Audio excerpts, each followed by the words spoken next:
Tervist! Täna vaatame, kuidas tegutseda ECO 360 keskkonnas. Nimelt kõigepealt lähme eco360.org.uk. Sisestame e-maili, mille peale teile tulevad kirjad, et salvestus on seal. Sisestame, kui teil ei ole kontot veel, siis täidate lahtrid ära ja saate konto teha. Hetkel mul on konto olemas ja ma login sisse. Natukene aega siin laeb. Üleval vasakus nurgas on library, kus on kõik teile kuuluvad videod. Ja siin te saate videosid redigeerida. Siis on kursused. Siin all on kõik kursused, mis on teiega seotud. Näiteks minul on salvestused.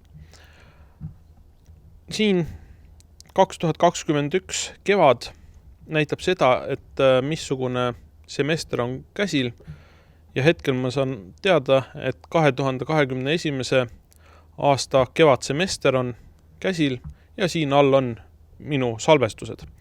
Kui ma selle peale vajutan, siis tuleb ette selline nimekiri. Siin on tulevane salvestus. Minul on hetkel määratud 20. juuniks 12. kella 1. Kui teil on see täpp siin hall, see tähendab seda, et materjali ei ole. Kui on roheline, siis on kõik korras. Kui te soovite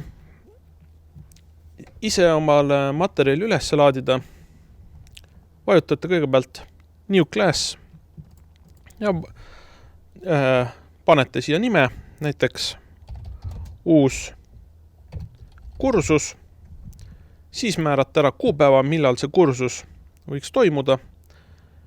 See võiks olla näiteks 1. veebruaril kell 12:00. Tähtis on siin märkida veel AM ja PM ja pikkuseks võiks olla tund aega, aga see hetkel ei määra rolli. Vajutame OK ja nagu ma näen, siia tuleb uus kursus. Kui ma tahan nüüd oma materjali siia lisada, siis lähen siia plussmärgi peale ja mul on võimalik lisada kas video või presentatsioon. Hetkel valin video ja mul tekib võimalus, kas ma laen üles oma materjali, upload the file või võtan library'st siit varasemalt vaadatud. Kui ma võtan upload file, siis küsib ta asukohta arvutist. Vajutan selle peale ja ma saan siit ükskõik mida määrata. Kui aga võtan import from library, siis tuleb mulle ette kõik nimed, kõik materjalid, mis on mulle justkui kasutajale määratud. Minu puhul siin on neid väga palju, aga tean, et üks materjal on minul see. Vajutan done ja nagu me näeme, siis läks siin see osa roheliseks. Ja kui ma selle peale vajutan siin, siis on näha, et tuleb pisipilt ja ma saan siit veel natukene redigeerida seda. Vajutan kursuse lingi peale ja see liigub otse ette minu video juurde.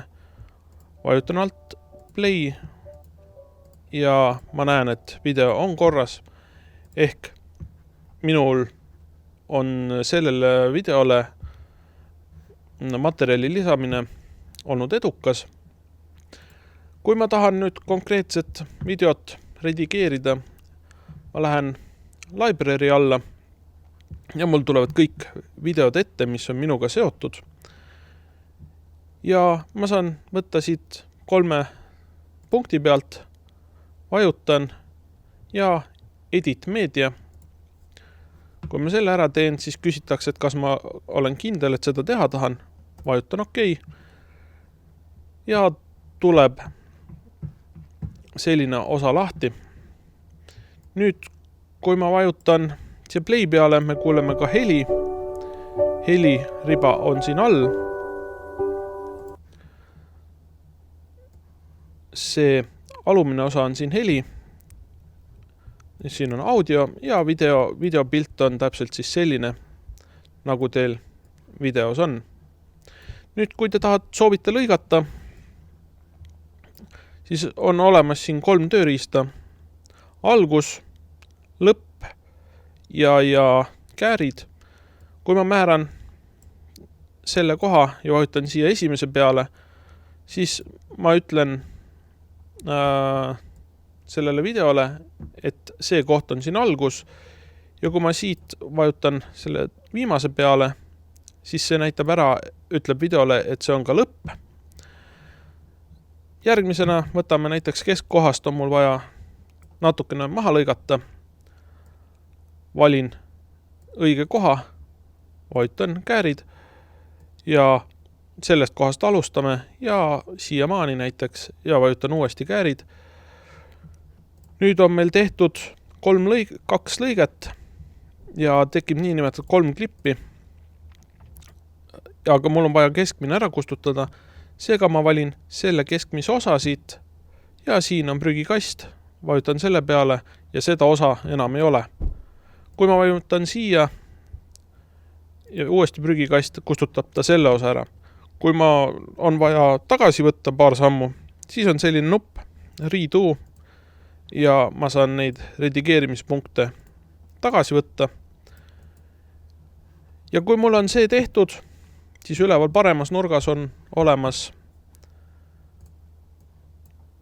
näiteks ma kustutan siit ära, on olemas restore, mis tähendab seda, et ta taastab esialgse materjali.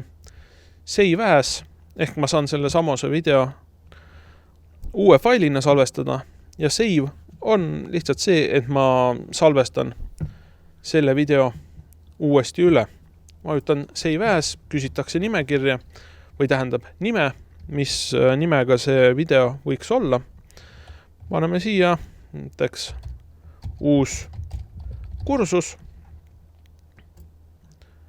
Vajutame done ja ta ütleb, et natukene läheb aega, et see video ära redigeerida. Nüüd, kui ma lähen näiteks siia salvestuste alla ja ma soovin siit uut videot lisada, vajutan plussmärgi peale, import from library. Ta laeb seda library't natukene aega ette ja hetkel veel ei ole. Ma võin siit, kui ma selle video peale vajutan, ma võin siit võtta ja remove, kui ma panin kogemata vale video külge ja tahan hiljem liigutada, panen add video ja uuesti import from library. Ja siin on uus kursus, on see, mida ma just tegin. Ja nagu me näeme, siis on video olemas.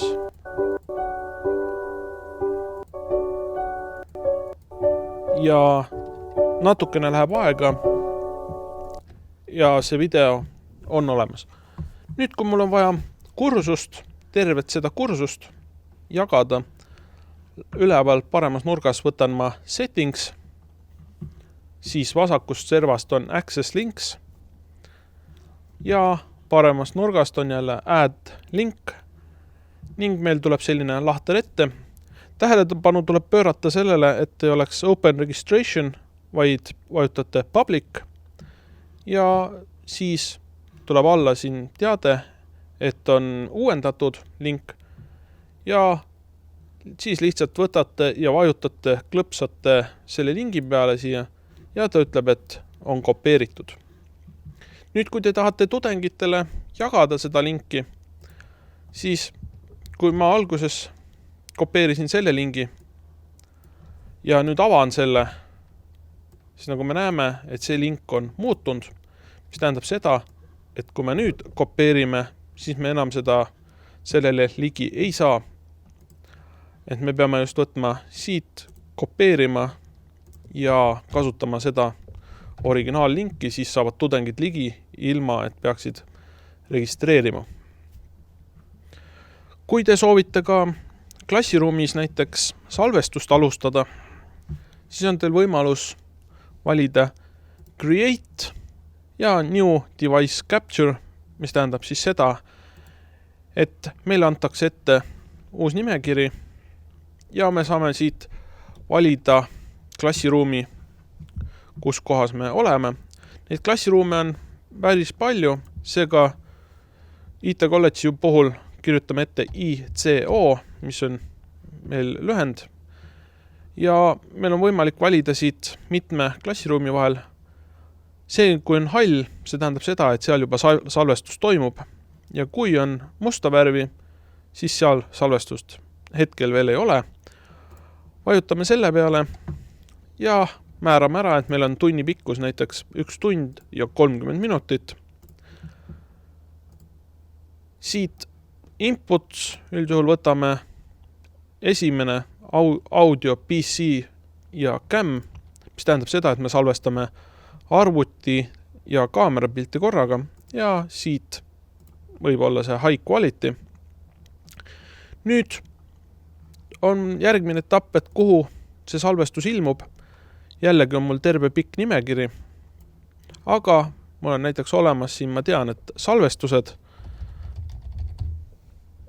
ja tuleb nimelt ette ja sulgudes ma näen, et see on see kursus, on 2021 kevad, vajutan selle peale ja meil on võimalik ka otseülekannet teha, kui me valime selle nupukese siin, valime live stream ja vajutame start. Nüüd kõigepealt tuleb hoiatus ette, et jah, et on saadetud nagu palve, aga tegelikult see samune palve saadetakse seadmele, mis hakkab salvestama, ehk teade pannakse tööle.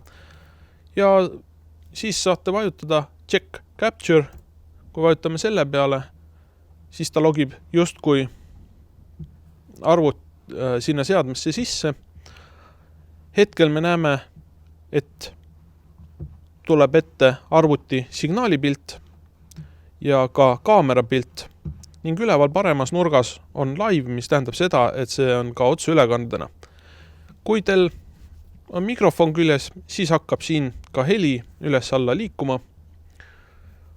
Kui te lähete oma nüüd klassiga edasi tundi ja soovite natukene juurde lisada, siis on plussmärk ja saate 5, 10 või 15 minutit juurde lisada, näiteks 15 minutit ja tuleb siia see aeg. Siin on paus ja siin on stop-nupp. Hetkel, kuna mul seda ei ole vaja, vajutan lihtsalt stop-nupule ja vajutan finish. Natukene aega laetakse seda materjali üles ja mõne minuti pärast on teil kursus all salvestused, kuhu ma panin selle. Alla on ad hoc ja see tähendab seda, et kui me nüüd siia klikime, siis me näeme seda sama salvestust, mille me just tegime. Ja meil on edukas salvestus tehtud. Kui nüüd on vaja teil ära kustutada seda materjali, siis vajutate prügikasti peale ja okei. Ja natukene aega siin ta annab teata. Kui on selline triibuline hall, siis tähendab, et videot töödeldakse. Aga kui on roheline, siis juba kõik toimib ja tudengitele on nähtav.